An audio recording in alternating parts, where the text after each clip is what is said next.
जी व्यक्ती डिप्रेशनच्या पिल्स घेते, मी स्वतः पाहिलेलं की ती स्ट्रेस पिल्स घेते ती, त्याच्याशिवाय तिला झोप येत नाही. घरातली कामवाली बाई पण सोसायटीमध्ये सांगत करते की आमच्या मॅडमला झोपेच्या गोळ्या घेतल्याशिवाय काय, काय ते गोळ्या कसल्या गोळ्या माहिती, गोळ्या घेतल्याशिवाय झोप येत नाही. त्या व्यक्तीला दुसऱ्यांना म्हणावं असं फालतू लोक जगातले.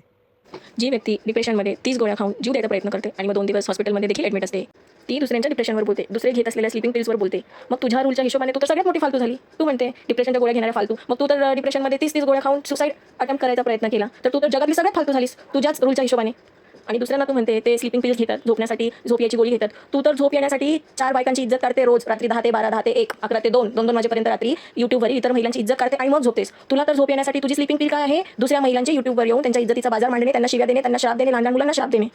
मग तुझ्यापेक्षा तर ते लोक बरे आहेत ना, जे झोप येण्यासाठी झोपेच्या गोळ्या घेतात. तुझ्यासारखं झोप येण्यासाठी 4 बायकांच्या सामाजिक प्लॅटफॉर्मवर यूट्यूबवर इज्जत तर नाही काढत, कारण तुला जोपर्यंत तू 4 बायकांची इज्जत काढत नाही रोज रात्री 2 तास यूट्यूबवर लाईव्हवर, तोपर्यंत तुला झोप येत नाही. म्हणजे तुला झोप येण्यासाठी तुला 4 बायकांची इज्जत काढावी लागते. त्याच्यापेक्षा ते लोक तरी बरे आहेत ना, ज्यांना झोप येण्यासाठी फक्त एक गोळी घ्यावी लागते.